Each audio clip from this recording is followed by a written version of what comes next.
សួស្តីប្រិយមិត្តអ្នកស្នេហាវិស័យ anime ទាំងអស់គ្នាស្វាគមន៍មកកាន់ការសម្រាយរឿងភាគថ្មីរបស់ admin ទៀតហើយថ្ងៃនេះយើងមកបន្តភាគទី3នៃរឿងស្នេហាលួចលាក់រវាងសិស្សសាលាអ្នកលេងនិងសិស្សសាលាអ្នកអភិជននៅក្នុងភាគនេះពួករិនតារ៉ូត្រូវប្រឹងរៀនសឹងស្លាប់ដើម្បីបានទៅចូលរួមកម្មវិធីកីឡាហើយរឿងដែលពិសេសនោះគឺគេបានជួប crush របស់គេនៅបណ្ណាល័យទៀតតែនៅមានរឿងអីកើតឡើងតោះកុំឲ្យខាត់ពេលយូរទៅទស្សនាទាំងអស់គ្នាបាក់ឆាកមកភ្លាមគឺឃើញពួករៀនតារ៉ូនិងអ៊ូសាមីកំពុងត្អែងត្អែរឿងអាកាសធាតុក្តៅខ្លាំងនៅក្នុងថ្នាក់រៀនក៏ទៅបន្ទប់គ្រូដើម្បីរកម៉ាស៊ីនត្រជាក់ស្រាប់តែគ្រូប្រចាំថ្នាក់ប្រាប់ដល់នឹងកដៅកគុកមួយថានៅក្នុងការប្រឡងឆមាសខាងមុខនេះបើសិនជាអ្នកណាធ្លាក់ឬបាំងពិន្ទុមិនល្អសាលានឹងមិនអនុញ្ញាតឲ្យចូលរួមពិធីបុណ្យកីឡាជាដាច់ខាតថែមទាំងត្រូវរៀនសងទៀតផងដល់តែលើភ្លាមមុខពីរអ្នកនេះស្លេកដូចមន់ស្កោពួកគេរៀនមិនសូវពូកែស្រាប់ផងដោយសារខ្លាចអត់បានលេងកីឡាអ៊ូសាមីក៏រត់ទៅអង្វរសាគូឲ្យជួយបង្រៀនប៉ុន្តែសាគូបដិសេធតែញញឹមស្ងួតថាឆ្នាំមុនខំជួយបង្រៀនចង់ងាប់នៅតែធ្លាក់ដដែលឆ្នាំនេះអត់ជួយទេវើយរៀនតារ៉ូក៏ងាកទៅសុំជំនួយពីយូរីតាដែរតែយូរីតាឆ្លើយថាខ្លួនឯងក៏យកមករួយដែរចុងក្រោយរៀនតារ៉ូនិងអ៊ូសាមីសម្រេចចិត្តថាត្រូវតែខំរៀនឲ្យខ្លួនឯងដើម្បីបង្ហាញសាគូថាពួកគេអាចធ្វើបានកាត់មកពេលបន្ទាប់ដោយសារតែនៅសាលាក្តៅពេកគ្មានម៉ាស៊ីនត្រជាក់ពួកគេទាំងពីរនាក់ក៏សម្រេចចិត្តទៅរៀននៅបណ្ណាល័យសាធារណៈវិញអពើអ៊ូសាមីគឺតាំងចិត្តរៀនខ្លាំងណាស់ប៉ុន្តែមិនទាន់បានមួយនាទីផងងើតមុខឈឹងព្រមចេះរៀនតារ៉ូនិងអ៊ូសាមីឆាប់ផ្លាមអស់សង្ឃឹមហើយគិតថាមានតែសុំទោសសាគូឲ្យជួយបង្រៀនវិញទេមកទៅគិតហើយអពើអ៊ូសាមីក៏ដើរទៅរកសាគូតែម្នាក់ឯងហើយឲ្យរៀនតារ៉ូចាំនៅបណ្ណាល័យ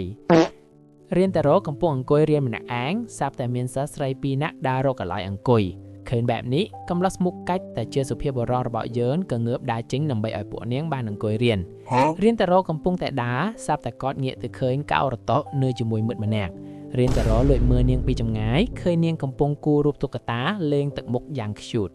រៀនតារ៉ូចាំងចូលទៅរកនាងដែរតែខ្លាចរំខានហើយគិតថាខ្លួនឯងជានរណាគេជានរណាក៏សម្រេចចិត្តដើរចេញទៅអង្គុយនៅកៅអីខាងក្រៅវិញកំពុងតែអង្គុយគិតម្នាក់ឯងសុកស្រាប់តែកៅរកុដើរមកពីក្រោយធ្វើឲ្យរៀនតារ៉ូភ្ញាក់ព្រឺតតាមពិតកៅរកុឃើញរៀនតារ៉ូតាមពីក្នុងបណ្ណាល័យម្លេះហើយនាងក៏ដើរតាមមកនាងបានទិញនំនិងភេសជ្ជៈមកញ៉ាំជាមួយរៀនតារ៉ូផងដែរ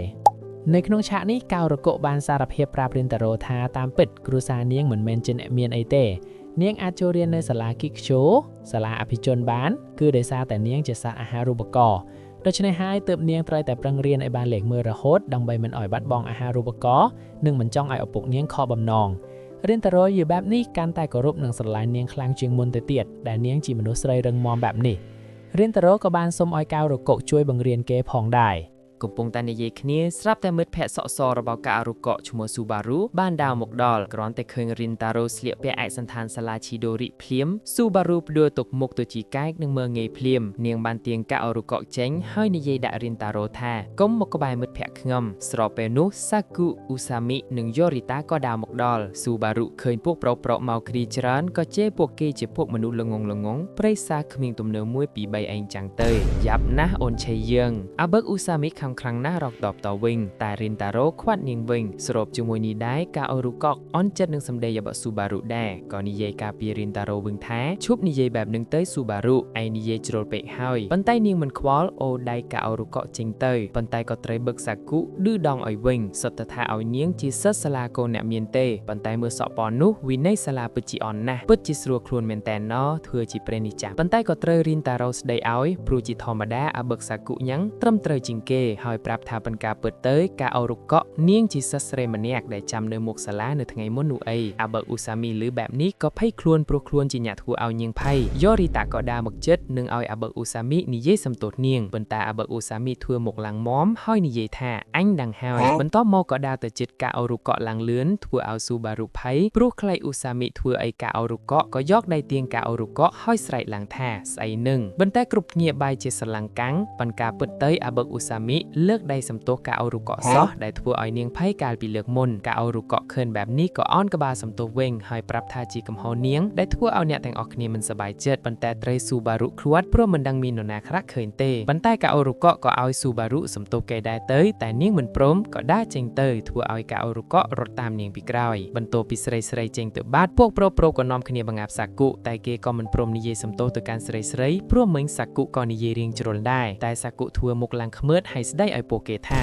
មកពីពួកឯងនឹងឯងទើបត្រូវគេសើចចំអោឲ្យកាត់មុខស្រីៗវិញពួកគេបានដើរមកក្នុងបណ្ណាល័យវិញហើយកាអូរុកនិយាយថាខ្ញុំដឹងថាឯងមិនចូលចិត្តពួកប្រុសៗតែធ្វើបែបហ្នឹងមិនសមទេប៉ុន្តែត្រូវស៊ូបារូស្ដីឲ្យព្រោះកាអូរុកទៅរាប់អានពួកសិស្សប្រុសជាពួកល្ងងនឹងទំនើងបែបនេះបន្តមកនាងក៏ឆ្លៀតសួរថារៀនតារ៉ូជាមនុស្សបែបណាដែរកាអូរុកប្រាប់នាងពួកគេសុទ្ធតែជាមនុស្សល្អៗទេធ្វើឲ្យស៊ូបារុរៀងយកមកគិតបន្តិចដែរមកដល់ផ្ទះវិញរៀនតារ៉ូនៅតែមិនអស់ចិត្តរឿងដែលកើតឡើង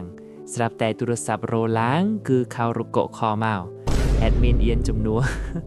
នាងខមកសំទោសរឿងមិត្តភក្តិនាងថ្ងៃនេះតែរៀនតារ៉ូប្រាប់ថាមិនអីទេមិនមែនជាកំហុសពួកនាងទេគឺគាត់និយាយរួមពីអ្នកនឹងពូកែសំទោសភ្ងាហ្មងខោរុកប្រាប់រៀនតារ៉ូថារៀនតារ៉ូពិតជាខូលណាស់ធ្វើឲ្យរៀនតារ៉ូអៀនខ្វាច់ព្រោះជាលើកទី1ហើយដែលមានអ្នកសរសើរគេបែបនេះបន្ទាប់មកពួកគេក៏ណាត់ថ្ងៃជួបគ្នាដើម្បីរៀនគឺនៅថ្ងៃសៅរ៍ពេលនោះខោរុកច្រឡំនិយាយគួរសមជាមួយរៀនតារ៉ូសួរថៃ